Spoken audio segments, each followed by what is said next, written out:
결혼 후 가장 먼저 부딪힌 건 시어머니의 말 한마디였습니다. 며느리는 친정이 아니라 시댁 편을 들어야 해. 그 말이 내 삶의 기준이 될 줄은 몰랐어요. 시댁에선 불만, 친정에선 무조건적인 참음, 양쪽에서 끊임없이 쏟아지는 오해와 감정의 골은 결국 한 사람의 내면까지 무너뜨렸습니다. 그리고 알게 됐죠.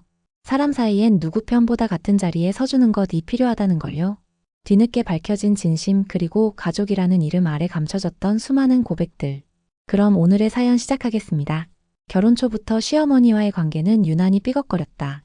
말 한마디에도 긴장했고 밥을 차릴 때도 늘 한 끼가 아니라 시험지를 내미는 기분이었다. 시댁에 머무는 시간은 어느 한쪽이 숨을 참아야만 견딜 수 있는 공기였고 대개는 내가 그쪽이었다. 며느리는 말이지 시댁 편을 들어야 한다. 그게 도리야. 그 말이 얼마나 무거운 저울이었는지 그걸 들을 때마다 나는 꼭 뭔가를 잘못 저지른 죄인처럼 등을 펴지 못했다. 친정에 한번 다녀오고 돌아오면 눈치를 주는 것도 아니고 대놓고 표정을 구겼다. 어디서 왔나? 하는 시어머니의 질문에 아무리 밝게 대답해도 그 다음엔 꼭 쓸데없는 침묵이 이어졌다. 그 침묵은 날 꾸짖는 대사처럼 귀에 맴돌았고 나는 점점 말이 줄었다. 그러다 결국 어느 날부터는 휴대폰을 침대 옆에 놓고 자는 버릇이 생겼다.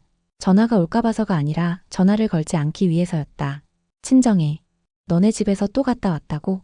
그걸 시어머니가 다 알고 있더라. 그 말을 들은 건 친정집에 들렀다가 돌아오던 날 밤이었다. 동생이었고 얼굴에 뭔가 할 말이 많다는 듯 앉아있길래 나는 피곤하다고만 했는데 그 입이 결국 열렸다. 이거 말하면 내 기분 나쁠까봐 말 안 하려 했는데 우리 집 식구 중 한 명이 너 얘기를 다 시어머니 귀에 흘리고 있어. 뭐라고? 엄마 아빠한테 하는 말, 우리끼리 하는 얘기까지. 네가 시댁 힘들다고 했던 거, 심지어 시어머니한테 서운했다는 말까지 다. 그게 누군데? 동생은 이름을 말했다. 듣고 나는 그 자리에 얼어붙었다. 설마 했다. 그럴 리 없다고 생각했던 사람이었고 어릴 때부터 나를 늘 감싸준다고 생각했던 사람이었다. 그 이유였다. 모든 게 뒤틀리기 시작한 건. 그 사람은 시어머니와 개인적인 인연이 깊었고 평소에도 어딘가 불편한 친근함이 느껴졌었다. 지나고 나서야 그게 다 방어였다는 걸 깨달았다. 그 사람은 나를 돕는 척하며 나를 무너뜨릴 소재를 시어머니에게 팔고 있었던 거다. 그 일이 있고 나서 시어머니는 가족 모임 자리에서 나를 향해 노골적인 말을 던지기 시작했다. 말은 잘하지. 겉으론 웃으면서 뒤에선 별소리를 다 하고 다닌다며 내가 뭘 그렇게 잘못했길래 친정에 가서 나를 그렇게 말할 수 있나 몰라. 그 자리에 있던 시누이는 눈을 피했고 남편은 물만 마셨다.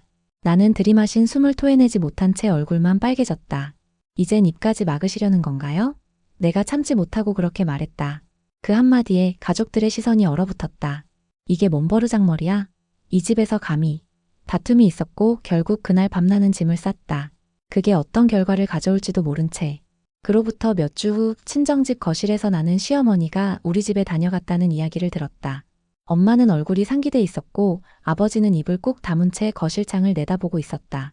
왜곡된 얘기를 하고 가셨어. 자기 아들을 위해 참고 살라는 거야.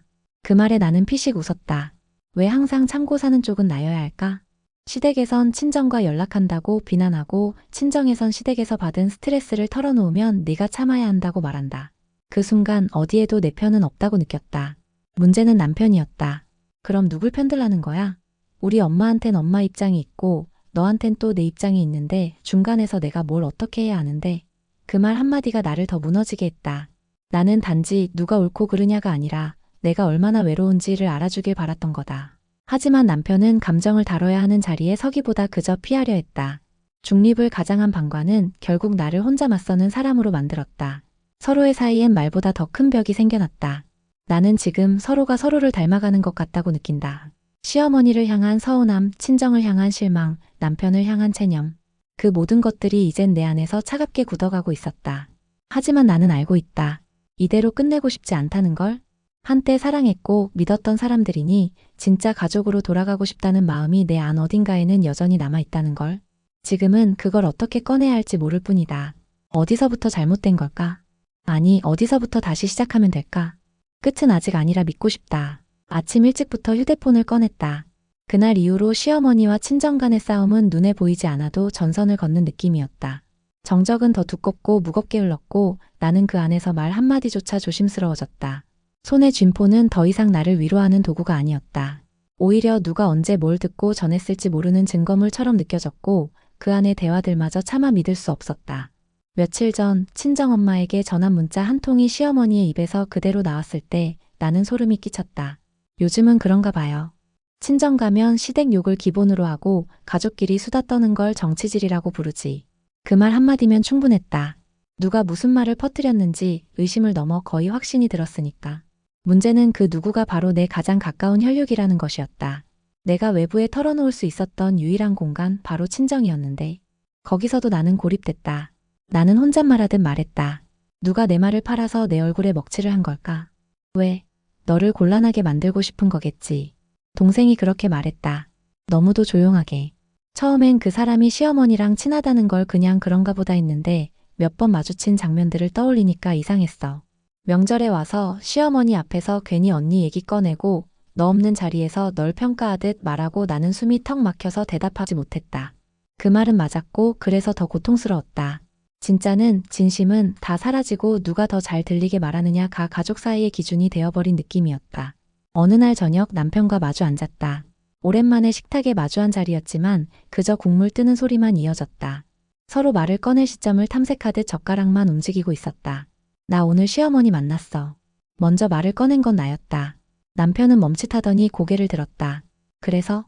그분이 말하더라.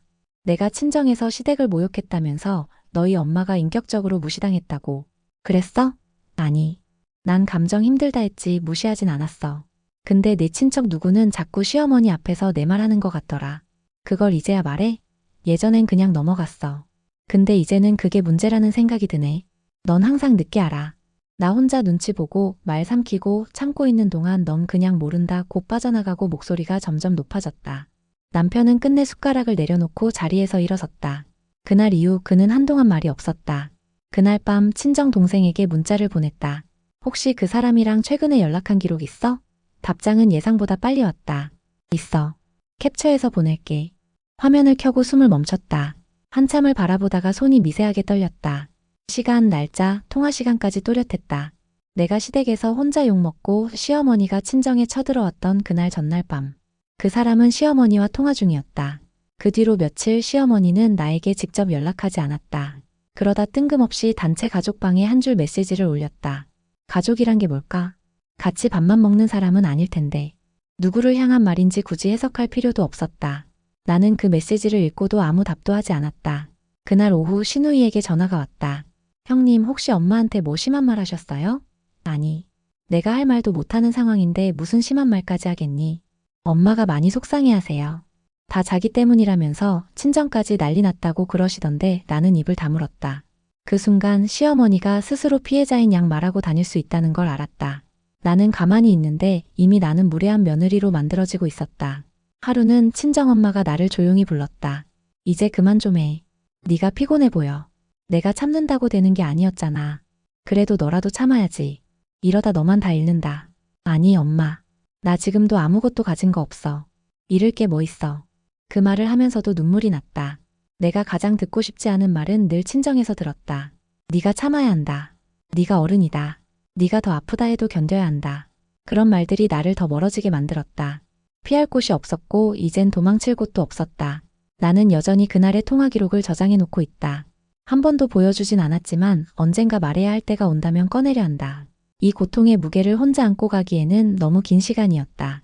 그리고 무엇보다 나는 더 이상 입 다물고 사는 가족을 하고 싶지 않았다.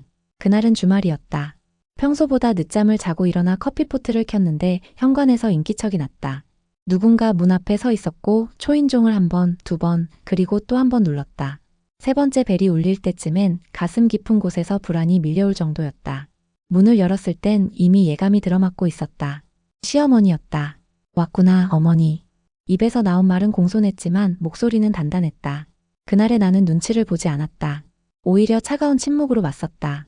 얘 이렇게 얼굴 안 본 지가 얼마나 됐냐? 서로 보고 싶지 않아서 그랬겠죠. 너 여전히 똑부러지게 말 잘한다.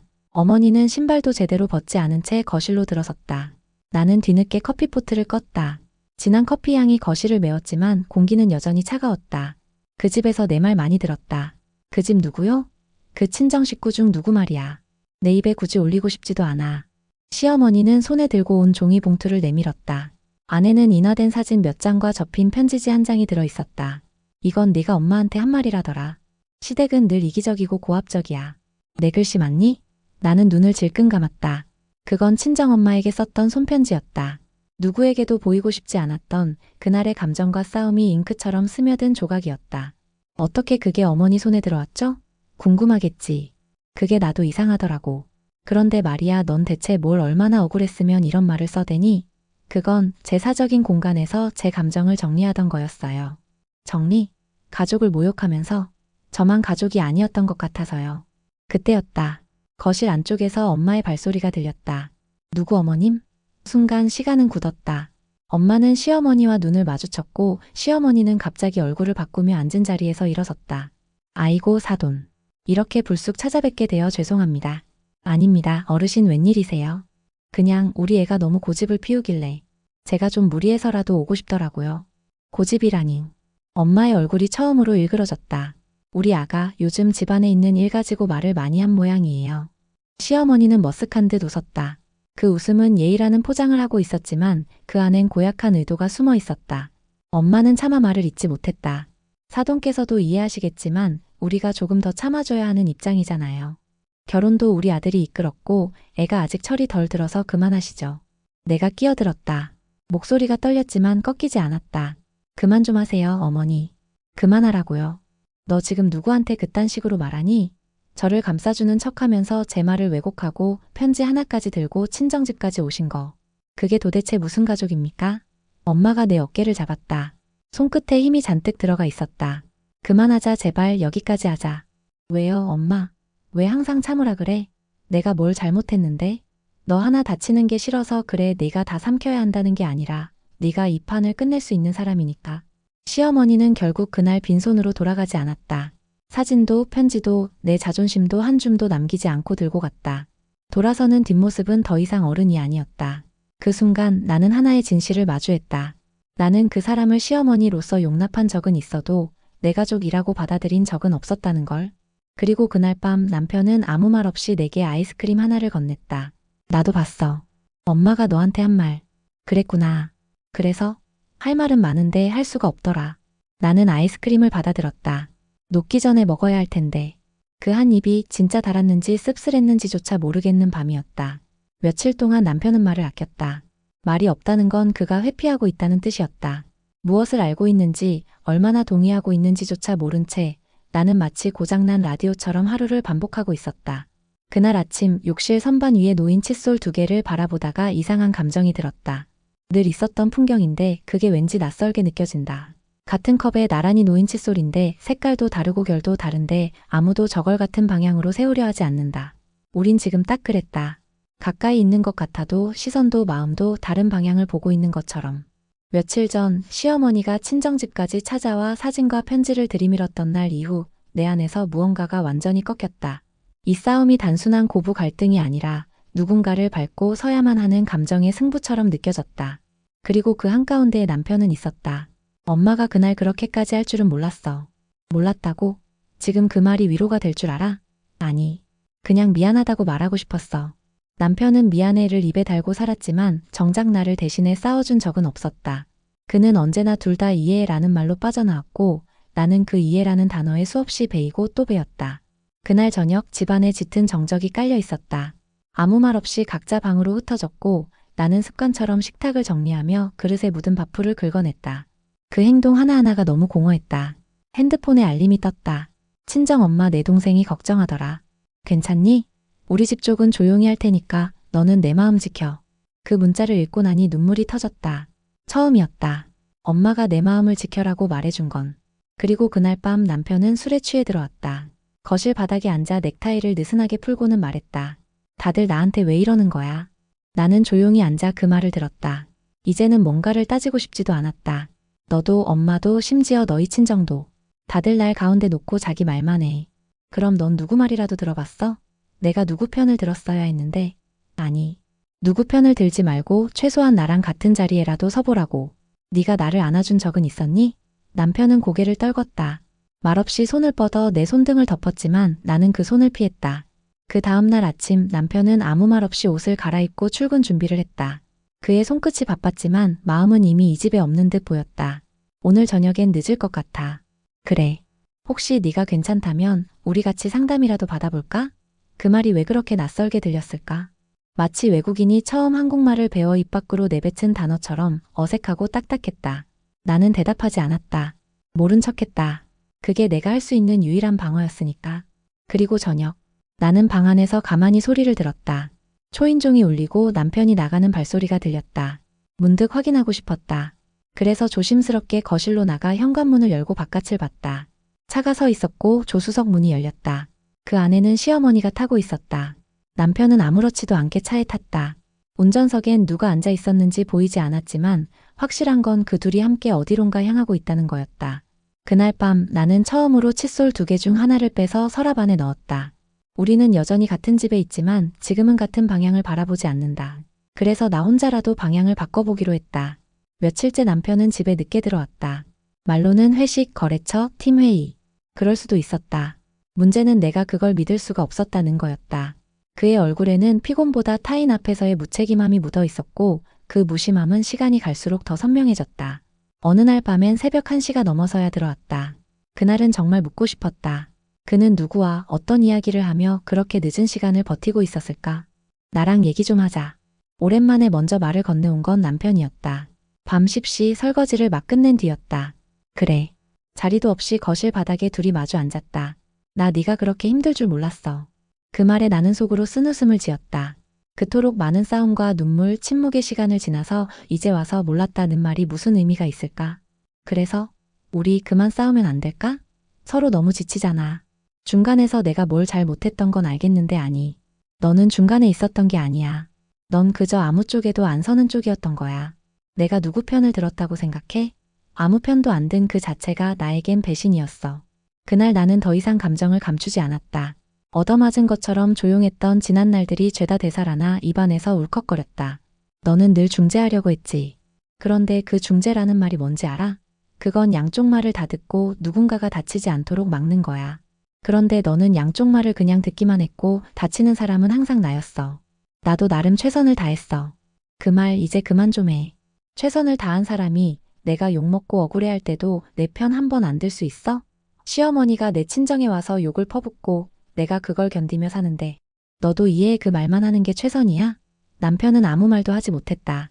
그저 나를 똑바로 바라보았다. 그러나 그 눈빛엔 미안함도 반성도 없었다. 그저 지쳐 있었을 뿐이었다. 정말 궁금해서 묻는 건데 너는 우리 둘 중 누가 더 불쌍해 보여? 남편이 놀란 듯 고개를 들었다. 그러다 이내 피식 웃었다. 그걸 왜 물어? 너무 궁금하니까. 나만 피해자인 줄 알았는데 어느 순간 보니까 넌 나보다 더 피곤해 보이더라. 그래서 묻는 거야. 너 나 불쌍하다고 생각해? 그는 대답하지 않았다. 그리고 그게 답이었다. 그날 이후 나는 작은 준비를 시작했다. 지갑에 현금을 조금씩 채우고 예전부터 써오던 공용 이메일에 새로 아이디를 만들었다. 어디를 가기 위함도 뭔가를 당장 떠나기 위함도 아니었다. 그냥 나만의 공간을 만들고 싶었다. 이 결혼 안에서도 누구의 감정에도 속하지 않은 단 하나의 공간. 주방 수납장에서 오래전 적어둔 레시피 노트를 꺼냈다. 그 노트는 시어머니가 결혼 초기에 줬던 것이었다. 한 장 한 장 넘기다 마지막 페이지에서 손이 멈췄다. 거기엔 이런 글씨가 적혀 있었다. 살다 보면 섞이는 게 사랑이야. 다르단 걸 견디는 게 가족이고. 나는 그 글을 보고 한참을 울었다. 왜냐하면 그 문장을 쓴 사람은 결국 나에게 섞이지 말라고 했던 그 시어머니였기 때문이다. 며칠 후 시어머니로부터 전화가 왔다. 받지 않았다. 그리고 그 다음날 남편은 이렇게 말했다. 엄마가 다시는 널 곤란하게 하지 않겠대. 그 말 몇 번째 듣는 줄 알아? 진심인 것 같아. 나는 대답하지 않았다. 이젠 그 말이 진심이든 아니든 중요하지 않았으니까. 그날 밤 나는 처음으로 혼자 자는 침대에서 편안하게 잠이 들었다. 남편은 늦게 들어왔고 나는 일부러 그가 침대에 오를 때까지 눈을 뜨지 않았다. 작은 방에 들어가 스탠드 불만 켜두고 조용히 앉아 있었다. 거기서 나는 나를 조금씩 되찾고 있었다. 그날은 평일 오전이었다. 집안이 고요했다. 조용하다는 건 어느 정도 예측 가능한 일상이 되었지만 그날의 고요는 이상할 만큼 정리된 느낌이었다. 식탁 위에는 남편이 아침에 먹다 남긴 커피 한 잔이 놓여 있었고 컵받침 위로는 갈색 얼룩이 어설프게 번져 있었다. 나는 괜히 그 컵을 닦으며 시간을 끌었다. 무언가 일어날 것 같은 기분이 자꾸만 등에 맴돌았기 때문이다. 오후쯤 시어머니에게서 또 전화가 왔다. 이번엔 받았다. 받지 않으면 끝도 없이 올 것 같았고 나는 더 이상 도망만 치고 싶지 않았다. 아가. 그 부름부터 이상했다. 늘 너 혹은 그 애로 시작되던 말투가 순해져 있었다. 우리 그동안 너무 엇갈렸던 것 같구나. 나도 이젠 좀 생각을 바꿔야겠더라. 며느리는 며느리고 친정은 친정이고 그런 선을 왜 자꾸 그으려고만 했는지 내가 대답하지 않자 시어머니는 말을 이어갔다. 우리 앞으로는 좀 다르게 지내자. 진짜 가족처럼 말이야. 내가 너를 너무 몰랐고 이해하려 하지 않았던 것 같아서 미안해. 전화기를 들고 있는 내 손이 묘하게 떨렸다. 그 말이 낯설고 어딘가 부자연스러웠다. 무언가 숨기고 있는 사람의 말투. 무언가 목적을 가진 말처럼 들렸다.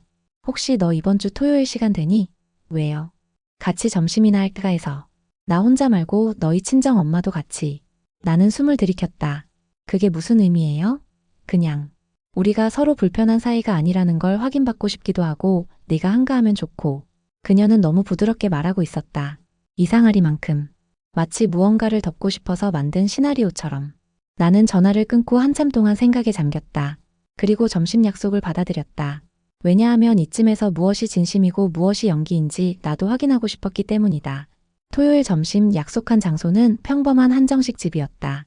시어머니는 검은색 재킷에 단정한 머리로 먼저 와 있었다. 그리고 내 엄마도 이미 그 옆에 앉아 있었다. 오, 왔구나. 앉아. 시어머니는 날 보며 환하게 웃었다. 그 웃음에 얹힌 말들은 겉으론 공손했지만 그 안에 감정의 연기는 잘 덮인 연탄처럼 뜨거운 기운이 숨어 있었다. 며느리한테 너무 심했지 나. 그렇게 생각하고 반성도 많이 했어. 엄마는 가만히 내 눈치를 보며 말을 아꼈다. 저도 좀 감정이 앞서서 어머님께 예의 없는 말을 한 것 같아 죄송했어요. 나는 그 자리에서 아무 말도 하지 않았다. 고개만 조금 숙였고 그 순간부터 모든 말들이 마치 사전 조율된 듯 느껴졌다. 음식이 몇 가지 나왔을 때 시어머니가 슬쩍 이런 말을 꺼냈다. 요즘 지훈이 바쁘지?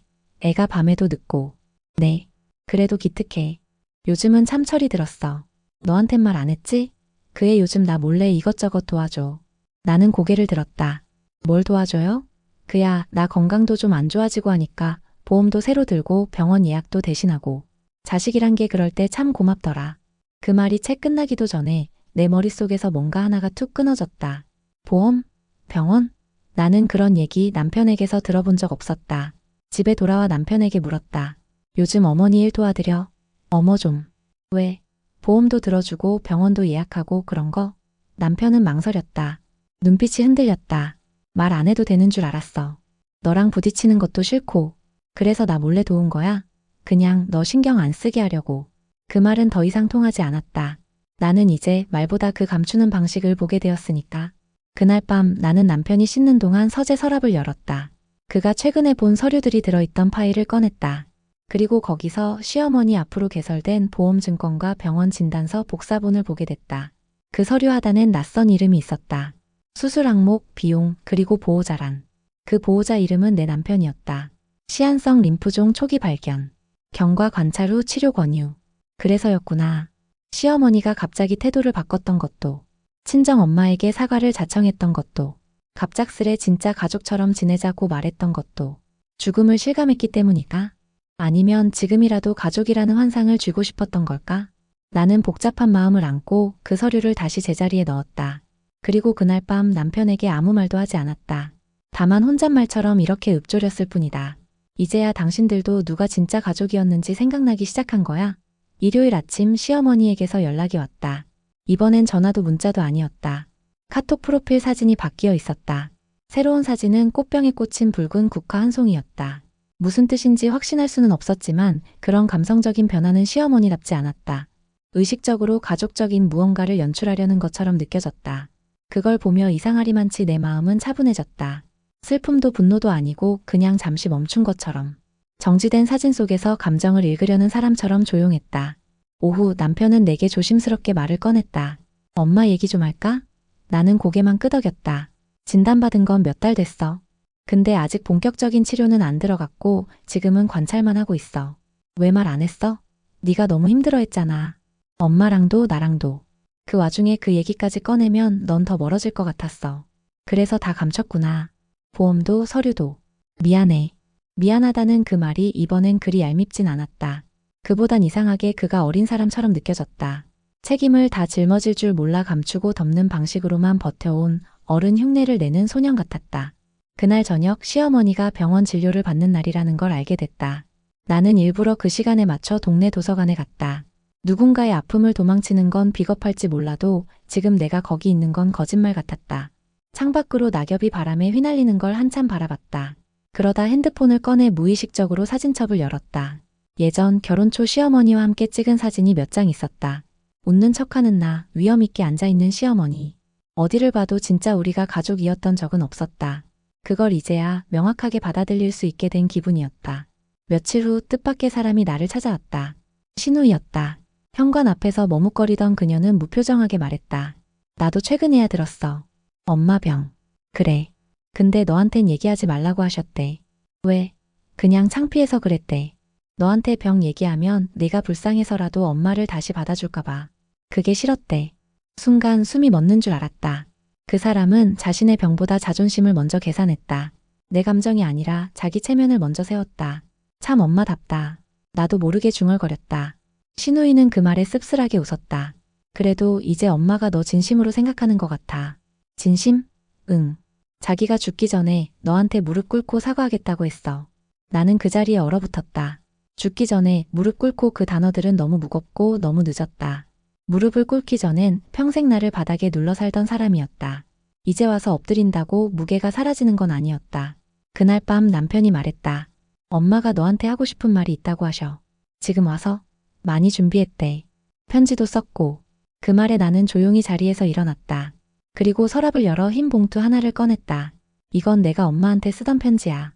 결혼하고 첫 명절 앞두고 용기 내서 써봤던 거야. 좋은 가족이 되고 싶다고, 우리 진짜 엄마 딸처럼 지내보자고. 나는 봉투를 남편에게 내밀었다. 그걸 다시 돌려줘. 그 사람에게는 나의 마음을 어떻게 무시했는지가 어떤 사과보다 중요할 테니까. 며칠 뒤 시어머니가 직접 편지를 보내왔다. 흰 봉투에 반듯한 손글씨. 2장에 걸친 그 글엔 후회와 그리움이라는 단어가 반복되었고 가장 마지막 줄에 이렇게 적혀 있었다. 너를 내 딸이라 부르지 못했던 시간이 내 병보다 더 나를 아프게 한다. 나는 그 글을 읽으며 울지 않았다. 눈물은 이미 예전에 다 쏟아졌고 이젠 그저 고요할 뿐이었다. 진짜로 울게 만든 건 마지막 문장보다 그 편지 옆에 놓인 작은 종이 쪽지였다. 남편의 글씨였다. 나도 너한테 진짜 남편이 되고 싶다. 병원에서 전화가 왔다. 시어머니 상태가 갑자기 악화됐다는 연락이었다. 그 순간 나는 전화기를 든 손에 온몸의 무게가 쏠리는 듯한 기분을 느꼈다. 마치 내가 그 소식을 기다리고 있었던 사람처럼. 아니, 기다리진 않았지만 피하지도 못할 거라는 걸 알고 있었던 사람처럼. 이제 시간이 많지 않다고 하네요. 남편의 목소리는 평소보다 낮고 조심스러웠다. 그가 어떤 눈으로 나를 바라보는지 보지 않아도 알 수 있었다. 두려움, 미안함, 간절함. 그리고 그중 어느 것도 지금 나에겐 중요하지 않았다. 나는 그냥 조용히 고개를 끄덕였다. 병원 가자. 병실 문 앞에 섰을 때 나는 한참을 움직이지 못했다. 남편은 내 옆에 서 있었지만 이상하게도 그는 내게 같은 공간으로 느껴지지 않았다. 우리는 부부였지만 지금 이 문을 열고 들어가는 순간부터는 각자의 관계로 마주서야 할 사람들이었다. 그에겐 엄마, 나에겐 평생 이해받지 못했던, 그리고 끝끝내 용서받지 못했던 어른이었다. 문을 열었다. 시어머니는 의외로 또렷한 눈빛으로 날 바라보았다. 산소호흡기 옆에 놓인 손등엔 링거 자국이 선명했고 얼굴은 평소보다 더 야위어 있었다. 하지만 눈동자는 여전히 또렷했다. 예전처럼 날 꿰뚫어 보려는 듯 판단하려는 듯한 시선은 없었다. 왔구나. 그 말 한마디에 모든 게 멈춘 듯 했다. 마치 평생 내 이름 대신 불려온 수많은 호칭들에 너, 며느리를 밀어낸 2글자. 처음이자 마지막으로 들은 사람 대 사람의 인사처럼. 앉아. 너한테 줄 게 있다. 시어머니는 품 안에서 작은 보자기 하나를 꺼냈다. 열어보니 오래된 은수저 한 벌과 노란 메모지가 들어있었다. 내가 어릴 때 우리 엄마한테 받은 거야.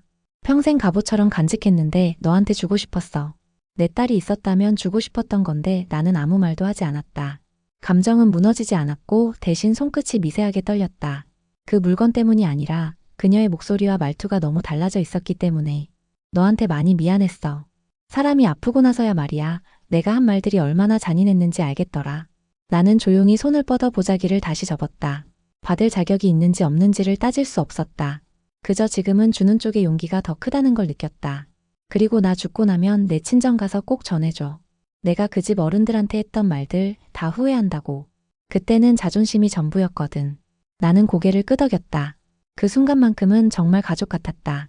늦은 사과였고 너무 먼 길을 돌아온 진심이었지만 그래도 지금 이 짧은 고요 안에서만큼은 우리는 같은 마음으로 앉아 있었다. 퇴원은 하지 못했다. 며칠 후 시어머니는 병원에서 생을 마쳤다. 마지막엔 고통 없이 눈을 감았다고 했고 옆에 남편이 함께 있었다. 나는 병실에 가지 않았다. 그녀가 남긴 마지막 장면을 내 앞에서의 사과로 남기고 싶었기 때문이다. 장례식은 조용히 치러졌다. 사람들이 울었고 남편은 침묵으로 자리를 지켰다. 나는 모든 조문객의 인사를 받고도 단 한 방울의 눈물도 흘리지 않았다. 이상했다.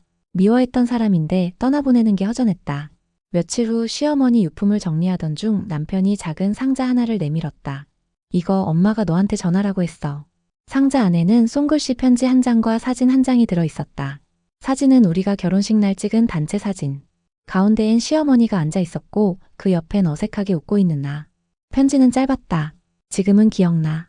그때 네가 왜 그렇게 힘들어했는지. 이제 와서야 알아서 미안해. 그래도 나 너 좋아했어. 내 방식이 틀렸던 거야. 다음 생이 있다면 그땐 먼저 내 이름부터 부를게. 나는 그 편지를 꺼내어 읽은 후 처음으로 그녀를 생각하며 울었다. 그 울음은 슬픔이라기보다는 한 시대의 끝을 보내는 마음 같았다. 며칠이 더 흘렀다. 남편은 조심스럽게 내게 물었다. 앞으로 어떻게 하고 싶어? 나는 가만히 대답했다. 지금은 우리 둘 다 다시 배워야 할 것 같아. 가족이라는 말 어떻게 지켜야 하는지. 그 말에 남편은 고개를 끄덕였다. 그리고 이번엔 정말 오래도록 나를 바라봤다. 이해하려는 눈으로, 판단 대신 기다림으로. 장례식이 끝난 후에도 며칠간 집안에는 검은 기운이 가라앉아 있었다. 향 냄새가 빠져나간 자리에는 적막함이 남았고 탁자 위엔 아직도 조문객이 남기고 간 국화 한 송이가 시들어 있었다. 나는 그 꽃을 치우지 않았다. 시든다는 건 이별의 시간마저 다 써버렸다는 뜻 같아서 어쩐지 더 오래 두고 싶었다. 시어머니가 떠난 뒤 남편은 조용히 변했다. 이전보다 더 자주 집안일을 함께 했고 내 의견을 묻는 일이 잦아졌다. 하지만 그 변화를 나는 쉽게 믿지 못했다. 넌 그냥 지금 죄책감이 크니까 그런 거잖아. 내가 그렇게 말하면 남편은 대답하지 않았다. 하지만 그의 얼굴엔 인정하는 기색이 담겨 있었다. 사랑은 변화를 만들지만 죄책감도 그에 못지않게 사람을 부드럽게 만든다. 문제는 죄책감에서 비롯된 부드러움은 오래가지 않는다는 거다. 나는 그걸 누구보다 잘 알고 있었다. 그러던 어느 날 친정 엄마에게서 연락이 왔다. 목소리는 단단했고 말투는 딱 잘라져 있었다. 네가 거기서 장례 치르느라 고생한 건 알겠다. 근데 우리가 조문도 못 간 건 내 결정이었냐? 그 질문에 나는 순간 숨이 막혔다. 장례식 참석은 가족 간의 마지막 인사이지만 나는 그걸 막았다. 시어머니가 그걸 원했기 때문이었다. 친정 식구들까지 와서 무슨 면목으로 얼굴 들고 죽을 수 있겠니? 그 말 한마디에 나는 침묵했고 그대로 아무에게도 알리지 않았다. 어머님이 원치 않으셨어. 그분 돌아가셨잖니? 엄마, 네가 우리를 그렇게까지 배제할 줄은 몰랐어. 가족이라는 게 언제부턴가 너한테서 우리 빠진 것 같더라. 그 말은 아팠다. 하지만 틀린 말은 아니었다. 남편은 그 상황을 듣고 말없이 커피를 내렸다. 나는 말없이 그를 바라보다 조용히 말했다. 내가 우리 친정을 버린 걸까? 아니. 넌 그저 누군가의 마지막을 지켜주고 싶었던 거겠지. 남편은 그렇게 말했지만 나는 확신이 없었다. 어쩌면 그 순간 내가 보호하고 싶었던 건 시어머니도 아니고 친정도 아닌 이제 와서라도 괜찮아지고 싶은 나 자신이었는지도 몰랐다. 며칠 후 친정 동생이 찾아왔다. 무표정한 얼굴로 거실에 앉은 그는 본론부터 꺼냈다. 엄마가 너한테 실망했어. 알아. 그리고 아빠는 장례식 날 차려놓은 밥상 그대로 치웠어. 누구 오지도 않는데 왜 밥을 차리냐고 울컥하더라. 나는 아무 말도 하지 못했다. 동생은 한참 침묵하다가 핸드백에서 종이 하나를 꺼냈다. 어머니가 남기신 보험 관련 서류 중에 내 이름이 들어간 게 있었어. 모르는 척하고 있을 줄 알았는데 너도 모르게 지훈이 형이 그걸 내 명의로 바꿔놨더라. 나는 그 말을 듣고 서류를 뺐어 들여다봤다. 보호자명의 변경란, 서류 처리자 서명란, 그리고 내 이름. 모든 게 그 사람 남편 손을 거쳐 있었다. 그날 밤 나는 남편에게 조용히 물었다. 왜 내 이름으로 바꿨어? 그게 엄마 뜻이었어. 내 이름으로 무언가 남기고 싶다고. 왜 나한테 말 안 했어? 그땐 네가 떠날까 봐. 그 말에 나는 웃고 말았다. 떠나려 했던 사람에게 무언가를 남기고 그걸 말하지 않는 건 결국 가둬두려는 마음밖에 되지 않는다는 걸 그는 아직도 모른다. 결국 나는 서류를 들고 친정에 갔다. 오랜만에 보는 엄마는 눈을 피하지 않았다. 나는 거실 한가운데 앉아 봉투를 꺼내 엄마 앞에 놓았다. 어머니가 나한테 남긴 거야. 근데 이거 엄마가 받아줬으면 좋겠어. 엄마는 의아한 얼굴로 물었다. 왜? 나 그 사람 딸이 아니었어. 끝까지 딸이라 부르지 않았어. 죽는 날까지 이름 한번 부르지 않았어. 엄마는 묵묵히 고개를 끄덕였다. 그러곤 그 봉투를 밀어냈다. 그건 너 몫이야.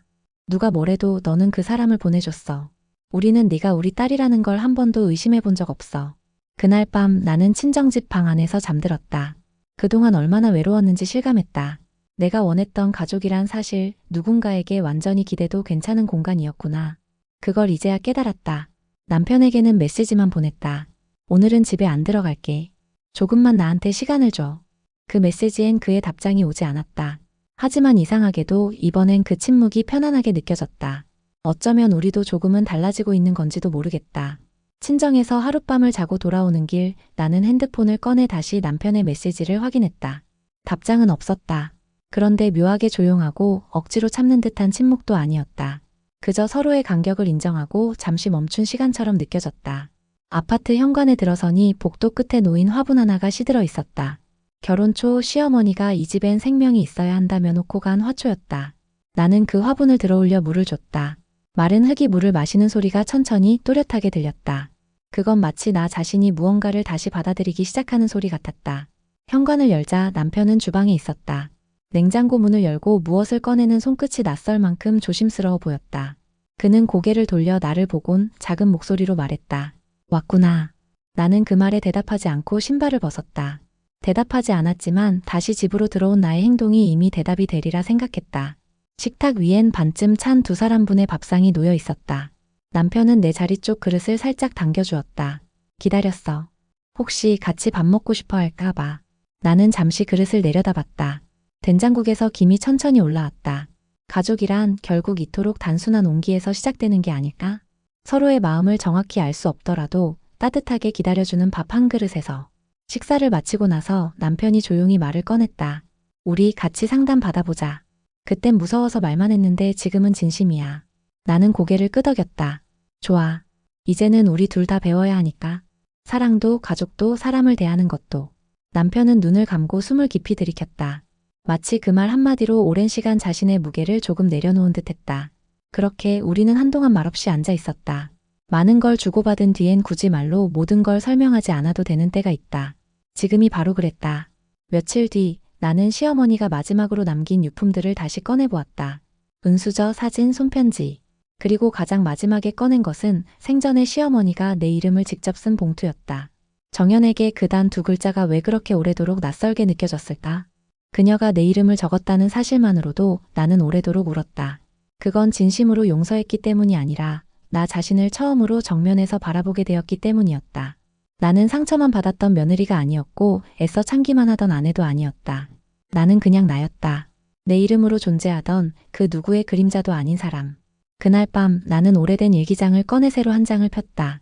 그리고 이렇게 적었다. 나는 이제야 조금 알겠다. 가족은 싸우지 않는 사람들이 아니라 다투더라도 다시 돌아와 마주 앉을 수 있는 사람이라는 걸. 이제 나는 나 자신부터 내 편이 되어주기로 했다. 시간이 흐르면 언젠가 또 서운할 일이 생기겠지. 서로의 마음이 어긋나고 말이 가시처럼 박히는 날도 오겠지. 그렇더라도 나는 이제 도망치지 않기로 했다. 한 걸음 더 내딛기로 했다. 남편과 나, 남겨진 가족들과의 관계, 그리고 무엇보다 나와의 관계 속에서. 지금 이 순간만큼은 확신할 수 있다. 나는 나를 지키기 위해 여기까지 왔고, 이제는 더 이상 누구의 그림자 아래 있지 않기로 마음먹었다는 걸. 그 사람의 이름으로 불리지 못했던 시간들이 있었다. 하지만 이제 나는 내 이름으로 다시 서기로 했다. 누구의 딸도 아닌 누구의 아내도 아닌 그저 한 사람으로서 온전한 나로서. 시청해주신 여러분 진심으로 감사합니다. 이 이야기가 마음에 와 닿으셨다면 구독과 좋아요 한 번씩 그리고 댓글로 응원해주세요. 여러분의 응원은 더 좋은 이야기로 돌아옵니다. 지금까지 미소 한 줌 이야기였습니다. 감사합니다.